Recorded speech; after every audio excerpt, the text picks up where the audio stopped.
Hey everybody, welcome to the Context Machine, episode number 643. I am Bryan Jeffin. And I am Jeff. Wait for Damn it. Oh, see how anticipation. Hey, check us out on our website, contextmachine.io. Yes, you can use contextmachine.io to reach out to us, or you can find us on Mastodon at Context Machine, or you can find both of us everywhere at Geek Tales and Jay Gamut. Yeah, that's good.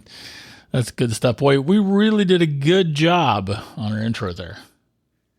Well, top men. We are, in fact, top men. Let's see here. Let's get right to it. Crazy idea.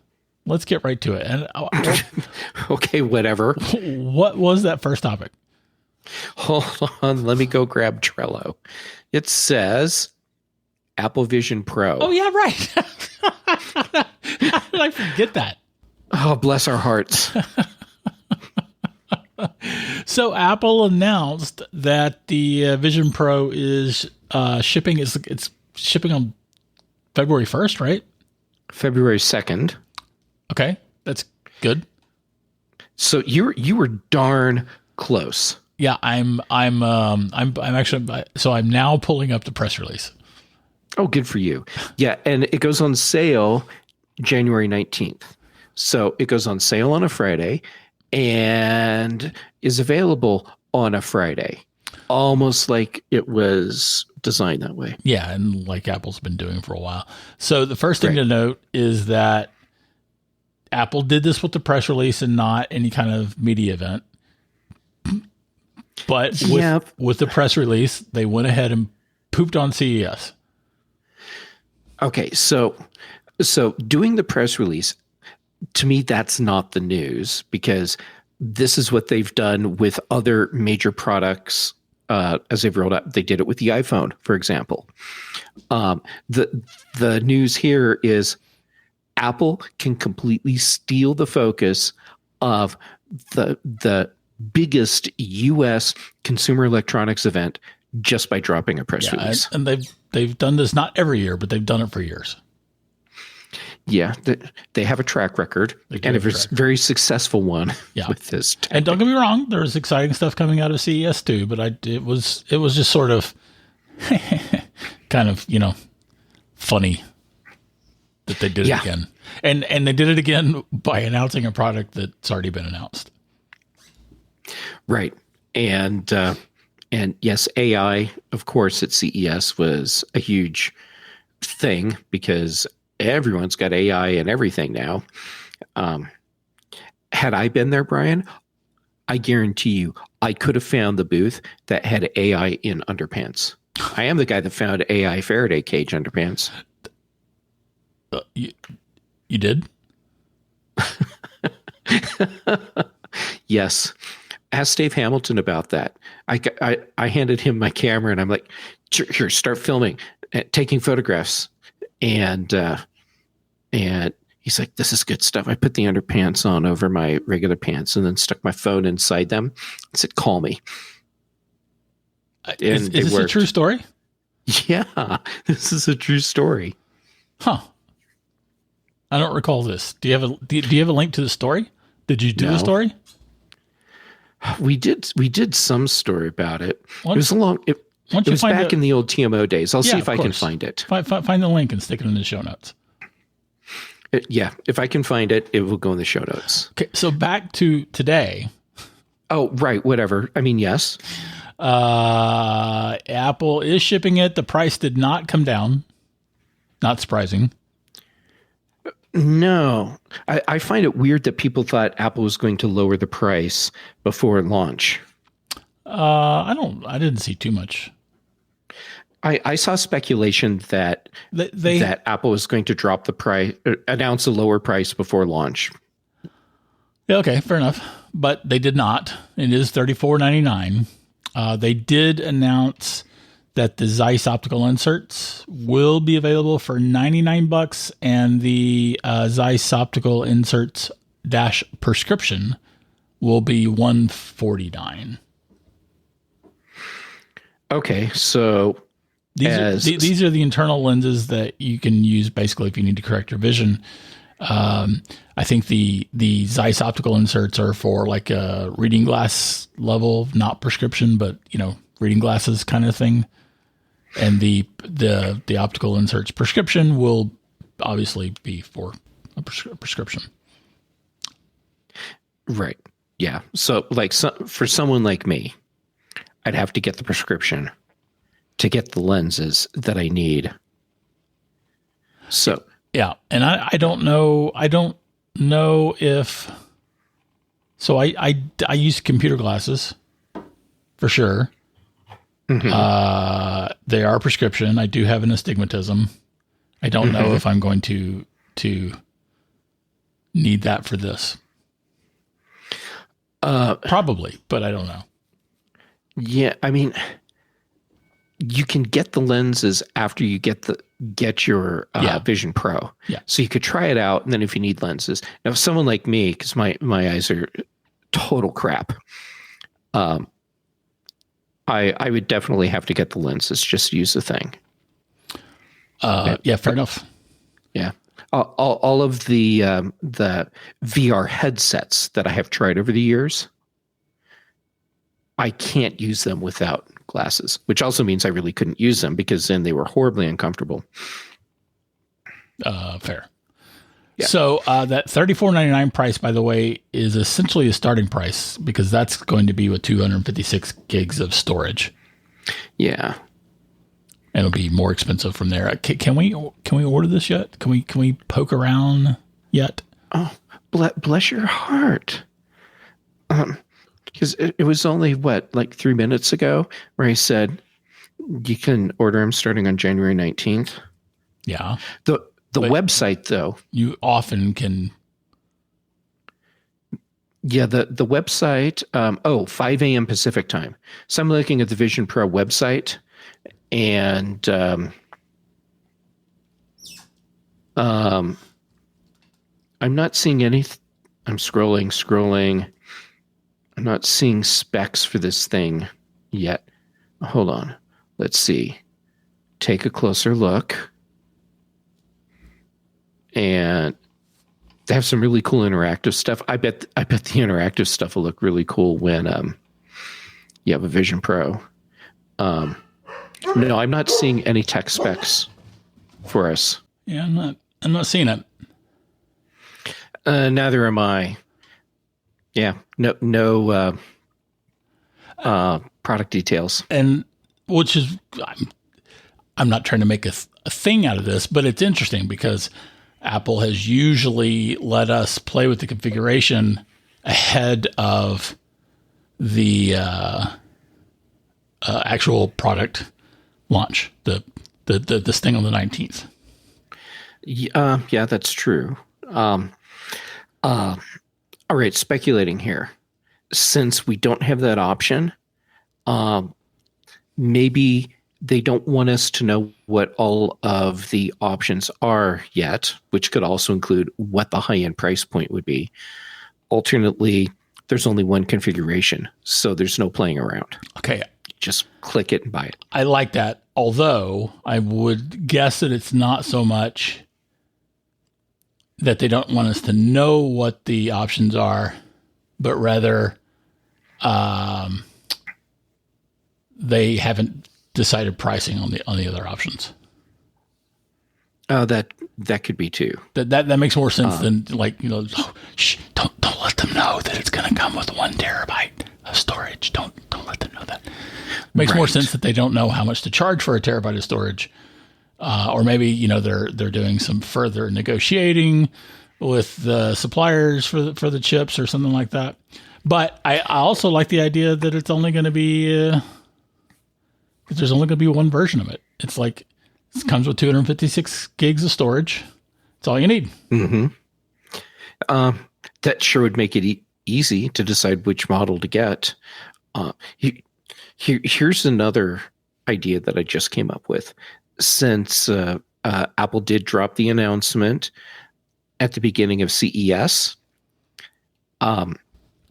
maybe Apple wanted the news, because they like to control the narrative, they wanted the news to focus on Vision Pro is going to be available for purchase on the 19th, for sale on February 2nd. And they don't want people talking about how much it's going to cost them. I like that. Control the narrative. And speaking of controlling the narrative, from the standpoint of, like, it would be great if this thing doesn't need additional storage. That would also be an excellent narrative. Like that. I mean, no. Well, remember, it's going to use your iPhone storage. It's going to use your Mac storage. You know that would be a good thing. But I have a feeling that if it comes with 256 gigs of storage, I have a feeling that we will in fact be able to order it with a 0.5 terabyte and a terabyte. I have a feeling you are correct. Which then takes us back to Apple's just controlling the narrative. Yeah. All right, I like this. I would like to be able to play with with my options, but I like this. I am going to try to get one. I was just about to ask. Yeah. I'm going to try. I would love to get one. I can see where, for me, this can actually be a really useful tool. Replace my current display for most uses with Vision Pro. Give me a much larger area to work in. But even at the base price, it's still going to cost me more because I will have to get prescription lenses for it. Oh, it's $150. $150. That's for the prescription, and then an extra $100 for the lenses. So $250 for lenses. Which, sure about that? I'm pretty sure you're paying separate for the prescription.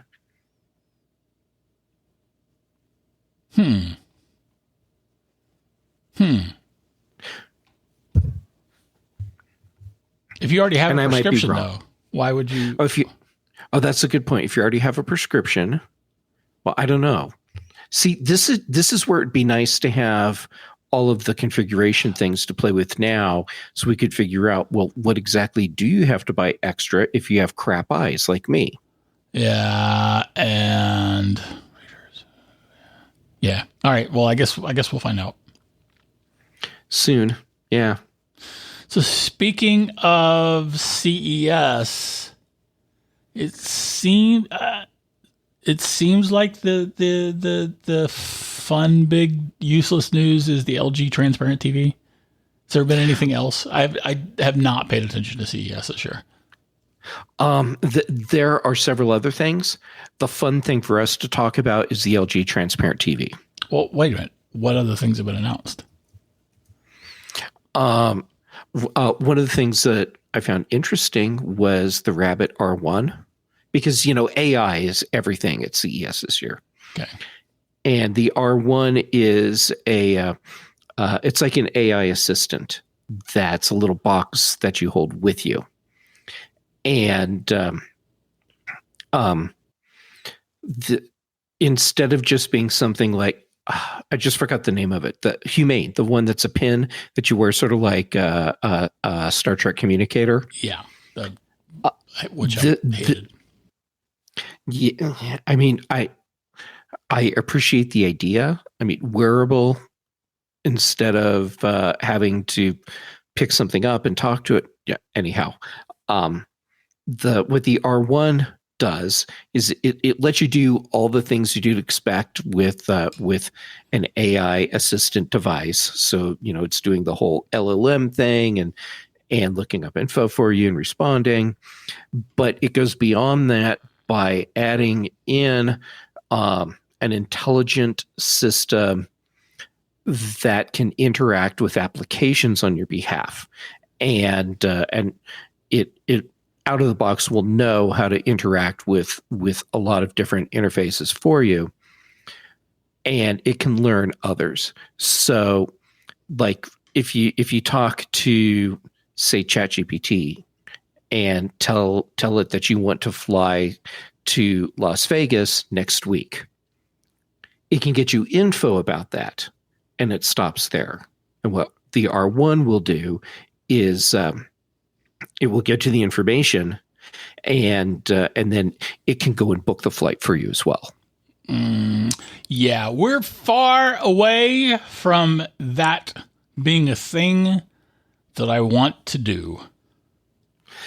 Well, I'm with you, and but at the same time, we have to get that process going so it can improve and advance. So it gets to the point where you can let this AI assistant device do those things for you, and you're comfortable with it. Yeah, I don't trust any of the systems to A, protect my privacy, B, respect my privacy, or C, be foolproof from the standpoint of a third party disrespecting my privacy, i.e. ripping me off.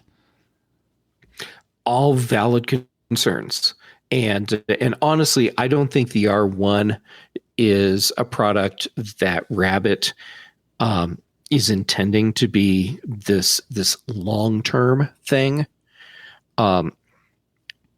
Because it's like, what, I think it costs like $200, and that's it. There's nothing else to pay for. There's no subscription to use the service. Oh, that means that it offers. We're the product. Well, in this case, I think what it means is that they are setting everything up because the end goal of the company is to be bought. Yeah, you're probably right about that. And as far as us being the product, yeah, but that there's what they've been saying about privacy would go against us being the product. So I think they're setting themselves up for a purchase. But color me doubtful. Yeah, I'm doubtful the product will actually be able to do what it's supposed to do. But I think the concept and the technology they're putting together is going to be very enticing for another company. And that's their goal here. Yeah, I'm sure you're right. So, but LG Transparent TV. Yeah, let's talk about that. Transparent TV. Yeah, so a TV you can see through. Yeah, and when we say see through, when it's in TV mode, you're not seeing through it. You're seeing the image. Right. And when it's not in TV mode, you see through it, but it's not like you're looking into the guts of a television. It's like a window pane, and you see what's on the other side because you're looking through a transparent sheet. Right. And this includes even like when it's in the interface mode, so that you don't have you have only the interface elements that are visible, and so you would see through it outside of those interface elements. So it would look as if those elements are floating in the air in front of you to a degree. Because it looks like a pane of glass. Right. But they're just floating there in this pane of glass. Yeah, floating there in a pane of glass. So that's interesting. I suspect this will be a fad at best, if it even achieves fad status. You know, there's a demographic that I think would really like a television like this. And I think part of that demographic includes the same people that have been very interested in like the version of the LG TV that disappears into a box, and it's basically just a screen that rolls up sort of thing. Also the same people that are into Samsung's, what do they call them? Portrait or art televisions, where it's a big flat screen that has a frame on it and displays works of art when you're not watching television. Yeah. So people that want to integrate their television into more of their life than I'm sitting down and watching my favorite shows. Except for the shape, I feel like the NFT community would love this because they could display their NFTs like high quality art just right there and rotate it out and look at whatever they.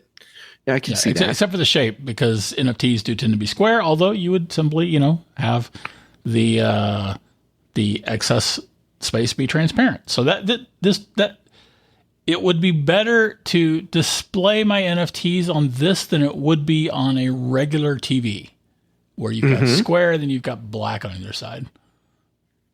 Yeah. Okay. Yep.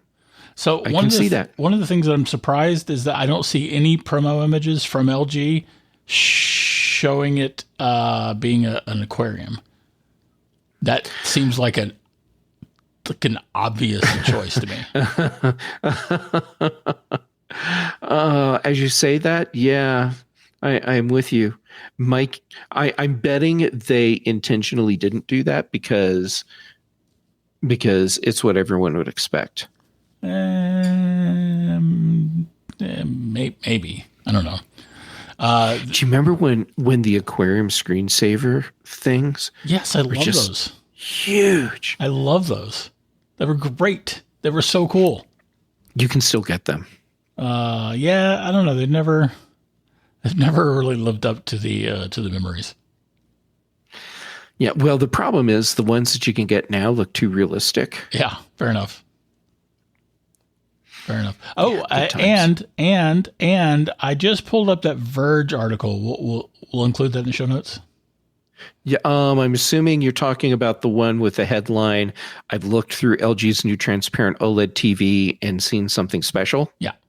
So okay, yep. I was scrolling through it just now, and one of the images he showed, which was taken, it's a photograph that he took at CES, shows an aquarium. So. Oh, I just found it. Yeah. Yep. But that's a really good write-up on this thing. Basically, he says it's kind of neat, but he laments the fact that the image quality won't be as good as their highest quality OLED panels, and he thinks that would eat at him. And so it was a really good write-up. Okay, awesome. Yeah, it is a good write-up. I thought I saw the price. Nope. Oh no, there is no price. Yeah, we talked about that. I was trying to set you up to supply us with the information, Jeff. I totally failed because, okay, see, I overthought it, which I shouldn't do. I almost said that I shouldn't do with you, but then that would have been kind of a really jerk thing to say. That would have been hilarious. It would have been, you're right. It would have been really funny. Anyhow, I thought you had found the price and I had just missed it. Nope. So anyway, long story short, LG is showing this thing at CES, but as is the case with many things at CES, it's not anywhere close to shipping. They haven't even decided like exactly what configuration they're going to ship it in. For one thing, it gets some of is it data or sound? It receives all of its video and audio from LG's Zero Connect box. Yeah. So if you're using the built-in speakers, which are in the shelf that the display part sits on, then that's being done wirelessly. My guess, and I can only guess because they're not letting anyone actually see the box, that the actual television box that has all the non-display guts in it, what sort of connectors are on that. Yeah. But I'm assuming that you will have like optical out and like HDMI in and all the other ports that you would expect on a television. Yeah. But we don't know how much it's going to cost. They don't know how they're going to ship it.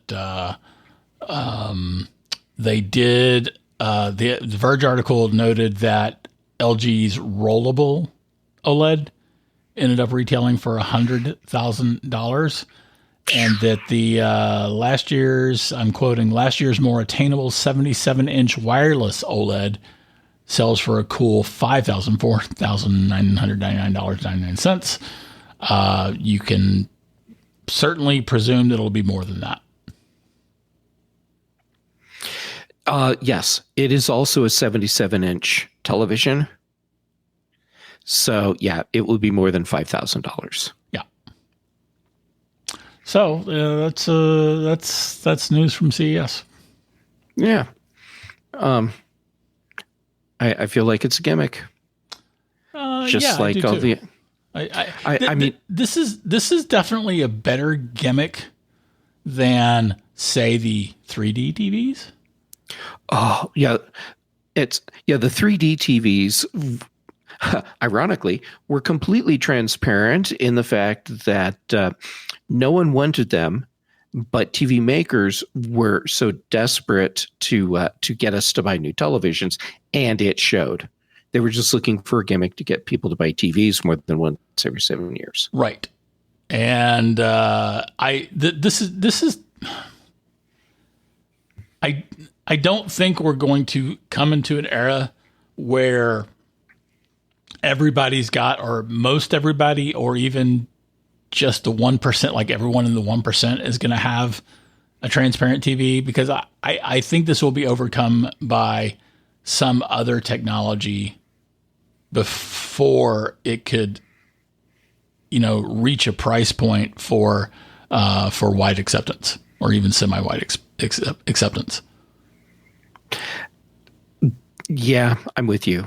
Which we see that sort of thing with a lot of high-end television technology. Yeah, there'll be that very small minority of consumers where they get it, but by the you're right. I would imagine that 8K TVs will be probably 8K TVs will be a thing before this kind of technology will have a price point that's doable for many people. I agree. And that's saying a lot, because 8K TV just really isn't getting the traction that was expected by this point in the game. That's fair. Speaking of 8K, by the way, I bought, I'm watching TV, meaning I'm working. So I'm not actually watching TV. I just got TV on the background. And I saw that Stargate, the movie, was on. And I'm like, oh man, I love Stargate. I'm gonna pop that on the background. I did enjoy the movie, yeah. And so I'm watching Stargate, and I was like, you know what? I want to watch the series again. And went looking. The series is available on Amazon. I'm thinking to myself, I don't want it with commercials, because that's starting up here soon. And right. And yep. And so, you know what? How much does the whole series cost? And so I went looking, and I found the box set, which is everything, for $100. So I said to myself, I really like the show. I'm sure that I will watch it all the way through, and would probably enjoy having it in the future. So I bought the box set, and then I fired up the box set on my 77-inch 4K TV. The show is 480p. Wait, seriously? Yeah, at least the box set. I don't think it's been. I mean, this show came out in the 90s, man. Yeah, but a lot of these have been remastered. If I have not found, and I will be super upset if it is available in some other digital form. I probably should have looked at Amazon. Stargate SG-1 Complete Series on Blu-ray for $109. Okay, it's SG-1, correct? Yes. Okay, so hold on. I'm going to look at all the details on this. See if it says anything about. Wow, you can get it on DVD, the entire set, for $69.99. Quality programming. It does not say anything in here about whether it's been upscaled or anything. So here is my original point. 480p on a 4K TV is kind of painful. Yeah, I can imagine it would be, even with the televisions doing the upscaling thing, getting from that low resolution up to 4K, it's just not going to look good. Yeah, it's kind of painful. And I really do enjoy the show a whole lot, and so I have watched several episodes, but it's painful. I blame you for this problem. You should have known better than to get a 77-inch television. What? I've had a smaller television. I've had no complaints up until now. Matter of fact, it's amazing. I've got a theater in my living room. Had you just sucked it up and gotten like a 32-inch television, the upscaling wouldn't have really shown that much. I've got a 42-inch TV on my desk. That was the smallest. It's actually hard to find a TV smaller than that anymore. That was the smallest 4K TV I could get. Wow. Anyway, privilege. Yeah. And actually, I'm really disappointed that this hasn't been remastered for 4K. Yeah, I'm kind of surprised because I believe it is still a popular series. I see people talking about it on the social medias all the time. And it stands up. It mostly stands up. There's definitely a little bit of it's kind of funny. So Samantha Carter, did you watch the show? Nope. Oh, wow. Really? Yeah, I watched the movie and loved it, and I just did you avoid watching Stargate SG-1? It wasn't. I wasn't avoiding it. It just didn't happen. It was the same with Babylon 5. I didn't avoid it. I just didn't watch it. Now I have seen all of Babylon 5 now. Sorry about that. So listen, here's my point. Yeah. Mm-hmm. Samantha Carter is one of the characters, and she is a very liberated woman. This is in the 90s, so I'm going to use the term liberated. She is very, she's competent. My point is that some of the jokes they make to demonstrate the fact that she's a liberated woman are kind of sexist. And that's a product of its time.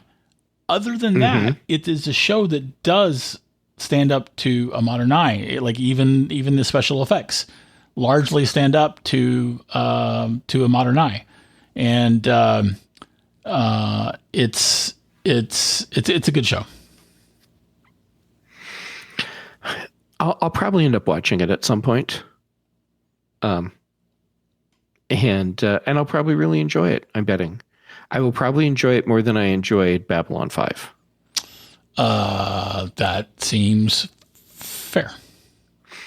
And yes, I totally get that for many people. I just spoke sacrilege about Babylon 5. My problem with Babylon 5 is I understand the writing was terrific. I could not get over the low production value. That was a deal killer for me.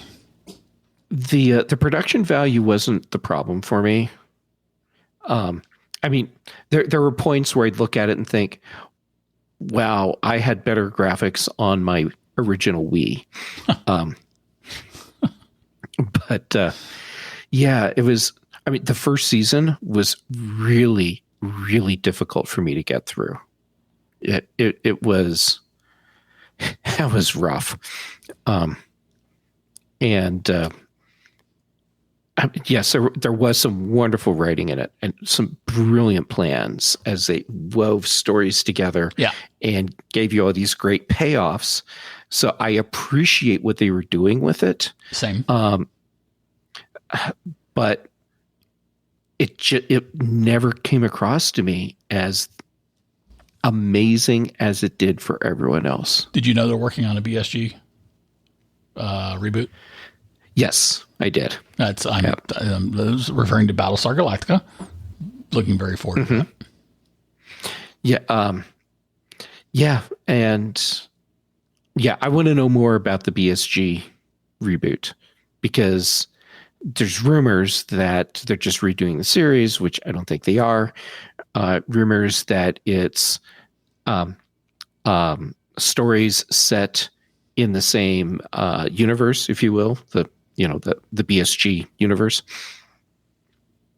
Okay. I don't know, but I'm looking forward to seeing what they do. Also, I did just hear that in addition to the what's supposed to be the final Kelvin universe Star Trek movie, there's now a prequel movie to the Kelvin movies that's in the works. And so the word right now is it's like an origin story sort of thing, which I'm not sure what they would do with that, because if you go to the actual origin, that's before the Kelvin split, and that's what Enterprise is.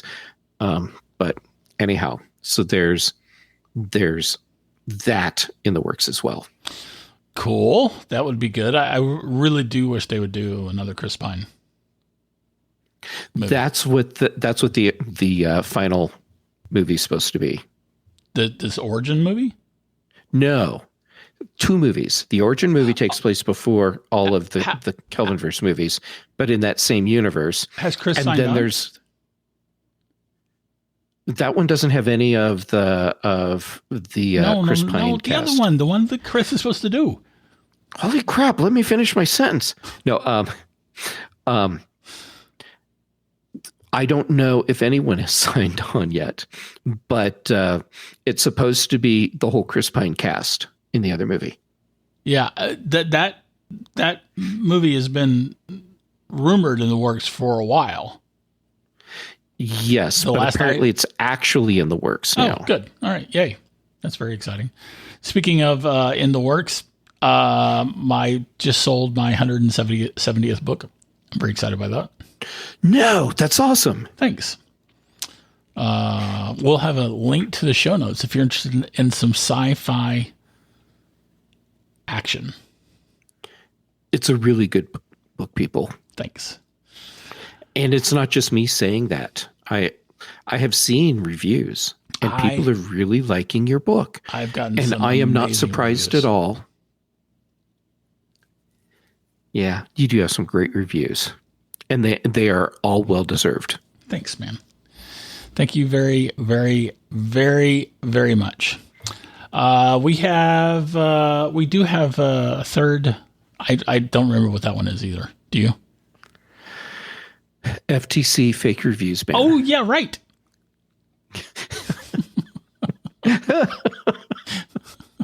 Oh. So I caught the headline for this on Threads, where you can find me at Geek Tales, and I thought it meant something else.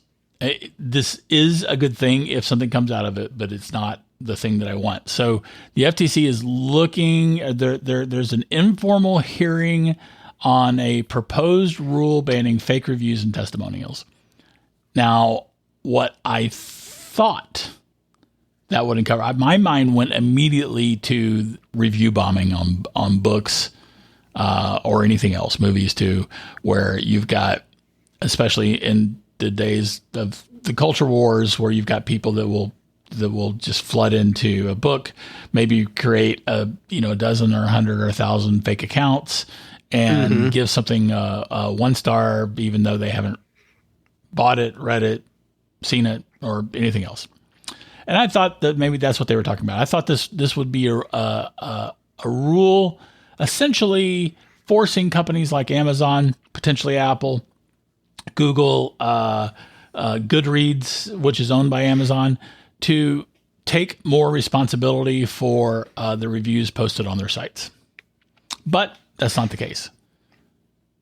No, I mean, this is a nice step, but everything you just described, that needs to be addressed as well. Yep. And that's not happening. So what the hearing that they're the informal hearing that they are holding is proposing, I'm going to quote from their press release, proposing a new rule to stop marketers from using illicit review and endorsement practices, such as using fake reviews, suppressing honest negative reviews, and paying for positive reviews, because they say it deceives consumers looking for real feedback on a product or service and undercut honest businesses. In other words, it's about astroturfing. Yeah. So I would love it if they could actually do something effective in this space. And this is the FTC we're talking, Federal Trade Commission. So this would not impact review processes or guidelines outside the United States, just to be clear. Right. It's FTC, so it's U.S. focused. Right. That is entirely true. So I thought it was worth mentioning. Yeah. I think this is a great step in the right direction. But yeah, the whole crappy review bombing thing, it would be great to see that addressed as well. Yeah, it would be. That I don't know. Like the FTC can only do it by requiring companies to take more responsibility for the reviews, to only allow verified reviews, for instance, which would be a marvelous step. Like allowing reviews of products only by people who have purchased those products would in fact be a fantastic step in the right direction, I think. I agree. I would like to see that. But I don't know of any movement on that at all. And so far, Amazon doesn't care. Amazon wants to move products. They make a little bit of money on every product they sell. So they are not incentivized to care about things like the quality of the reviews. They are incentivized to care that there be reviews. Matter of fact, they go to great efforts to get us to review products because their own research has found that the more reviews a product has, the more sales it will generate. Yes. And they have gone so far as to have your Echo device ask you a few days after a purchase is delivered to review it. Ugh. And it's like, how many stars would you give this product? And so it shows up as a message or a notification. So it's not like just out of the blue, your Echo says, Bryan, you recently purchased 3 fountain pens from whatever company. How would you rate this product, this purchase? And then you're supposed to tell it how many stars you would give it. And then it says, thank you for reviewing this product. This will help other people, blah, blah, blah. Right. That's That's another excellent reason not to have an Echo device. So, but on the other hand, it has been nice where occasionally I need to order something and I order it off routinely enough that when it gets close to purchase time, if I haven't done it, my Echo will ask me if I need to put this in my cart. I get that. Not worth it to me. To me. That's totally fair. Yep. To me. Totally fair. So we also have the news that Jeff Gamet has fallen down the fountain pen rabbit hole finally. Yay! Oh, okay. Here's the salt in the wound on that one, Bryan. Uh-huh. These fountain pens that I have just completely fallen in love with. I've had them for several years and didn't do anything with them. They were left for me by a friend who passed away. Yeah, you mentioned them to me privately many times, but that you didn't actually do anything with them. And I didn't do anything with them. And a couple of weeks ago, it occurred to me, I've got these, having them just sitting in a box. That's not in the spirit of why these pens were left for me. They were left for me because my friend felt that I would really be able to appreciate these, and they knew that I enjoy pens. So I thought, I need to mess with these. And yes, I played with one, and it was all clogged, and I didn't know anything about the pens yet, and I got it working for a few minutes, and then it stopped again. So then I did exactly the thing that makes sense, Brian. I immediately went online and bought myself a starter fountain pen. Because Excellent. Of course, Excellent. That's the logical next step. And so I started playing with the pen that I bought to test with, which was a Pilot Kakuno, and loved it. $20-$30 pen. $15. Okay, got it. Yeah. And by the way, great starter pen.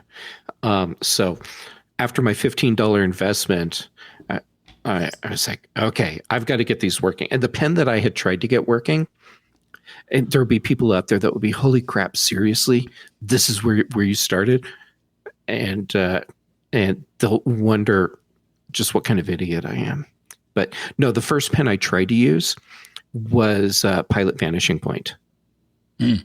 And people would be like, you had no idea what was in your hand. You had no appreciation for what you had. And they would be correct. And now I do. But I got that pen working, and I love it. And right now I'm unclogging a Mont Blanc pen. And as we speak, or in general? As we speak, yeah, it's on its second soak. All these pens had dried cartridges. Yeah. So they were just like totally clogged up. And anyhow, I have been exploring my fountain pen collection from the standpoint of I think we mentioned I'm having to relearn how to do my signature. I'm trying to invent a new signature, really. Yeah. Which I'm finding to be absolutely fascinating. For me, I did not reinvent my signature, and I have done my signature or written my signature a couple times with the fountain pen, and it works just fine, and it feels good, and I don't need to change my signature. There is something special about the way a nice fountain pen feels. I agree completely. I've been a pen junkie for a long time. You have, yeah. I have some really, really cool pens. Yeah, my daily driver up until I started playing with the fountain pens is the titanium Deco. Okay. Beautiful titanium pen, and you can put I have links that I have to put in the show notes, not for pens. Please do. You can put whatever cartridge you want, pen cartridge, into this. Mm-hmm. So it becomes the pen you want it to be. And it feels so good. And it's actually a titanium pen. So you hold this metal pen in your hand, and your brain is telling you this should weigh more. But it balances really well. It just feels so good. And I can put whatever insert I want in. And so it's been my daily driver pen for a few years. But yeah. Okay, Brian, right now I'm playing with the Kakuno, the Vanishing Point, so 2 Pilots, and a Lamy Safari with a left-handed nib. Ah, very nice. Very nice. So I'm delighted that you have joined me in this. I mean, you didn't specifically, you joined me in the pool that I was already in, the rabbit hole pool. I did. Yeah. So I'm delighted to finally get you, and Ken Ray's in it too. Yes, Ken and I were chatting the other night about this because he didn't know that I had gotten into the whole fountain pen thing. So we were having a great discussion. That's fun. Yeah, That's fun. All right. And he told me that there are fountain pen meetups and clubs in different cities. Yes, and there are regular shows. Yeah, there's a regular show in Denver, not Boulder, but in Denver. My friend Nick is a pen dealer and a calligrapher. Mm-hmm. And there are shows all around the country. There's shows all around the world. Yes. Okay. Can I tell you the place that I found that at least so far seems like one of the best places to get pens Sure. from? Because I have discovered Nick is the correct answer. Oh, Nick. Okay. So I should be reaching out to Nick. But if you're talking about a local store, that's obviously Nick is my local store. There's a local store in Boulder called Two Hands Papery. It is so cool. But if you're not in Boulder, okay. So like to get this, I had all these supplies for the Lamy, but I didn't have the pen. Lamy is a German brand, by the way. Okay. So I did not know. Yeah. Papery so to get is Paperie. I'm finding out. Oh, okay. It's not why. I'll make sure there's a link to Two Hands Papery in the show notes too. But okay, so to get a left-hand nib Lamy Safari in the United States, it's a hit and miss thing. Sometimes you can, sometimes you can't.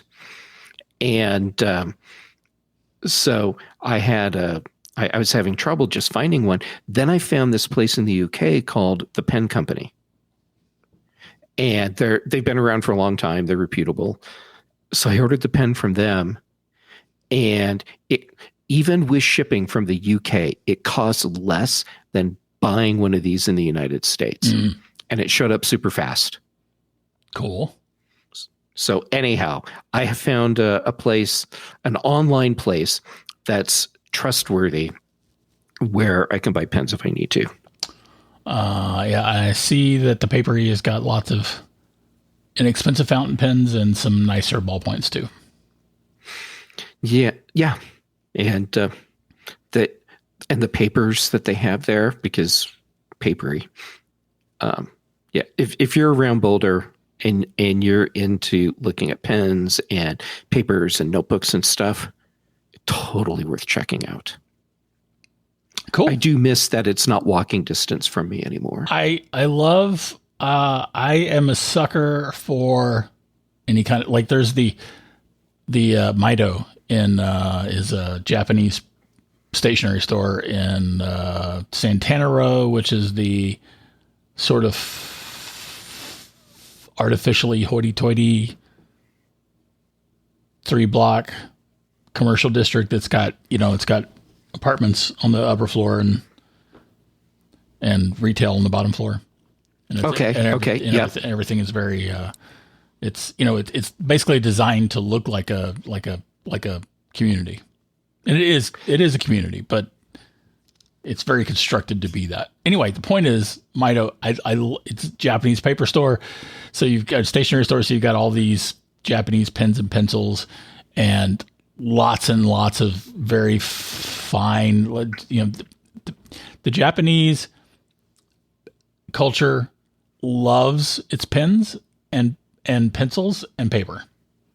Mm-hmm. And so like walking into that place, it was impossible to walk out with just buying stuff. Did I need that stuff? No. But you kind of did. Well, yeah, that's fair. That's fair. Yeah, this probably primed me for Nick's venture into because I am into pens because Nick was into pens, and Nick is into pens because he got into calligraphy. So yeah. Okay, and he mostly deals in vintage pens for what that's worth. So anyway, that's my story. Oh, Brian, I'm feeling kind of bad now because when I got my Kakuno pen, Kakuno, I just went on Amazon and ordered it through the Pilot store on Amazon. Yeah, he wouldn't sell that. And but I'm looking at the Two Hands Papery website. I could have gone there and paid basically the same price. And gotten the pen local. Yes, that would be much better. And I would have had choices for pen bodies as well, because I have a clear one, which is totally fine. But I could have gotten one that had like a black body and a different colored cap, which would have been fun. So what if right about now I told you that we haven't been recording? I would totally believe you. Okay, well, we have been. I just suddenly thought it would be very funny to ask that question. No, that was fantastic, and I believe that my response was completely appropriate. Yeah, that's fair. Well, for dealing with me as long as you have, yes, it was. Yeah. Without skipping a beat, I was totally willing to believe that we've done this whole show and hadn't recorded anything. That's good. But then we could have done a shorter version where it was like, hey, welcome to the Context Machine. Okay, funny story. We didn't actually record. It's Brian's fault. So we talked a little bit about Vision Pro, and we talked a little bit the highlight reel about the LG transparent TV, the FTC fake reviews thing, and then totally went into a love fest about fountain pens. And that's this week's show. Yeah. You should have been there. You should have been there. But if people weren't there when we were recording or not actually recording, that's on them. Wow. I think the only thing I can say to that is, and that is this week's Context Machine. If you have anything to add, comment on, question, you can write us at contextmachinepodcast@gmail.com. Our bandwidth is provided by CashFly. The bass is by Dr. Boom, recorded just for this show. And Jeff, that is all for this week. Excellent.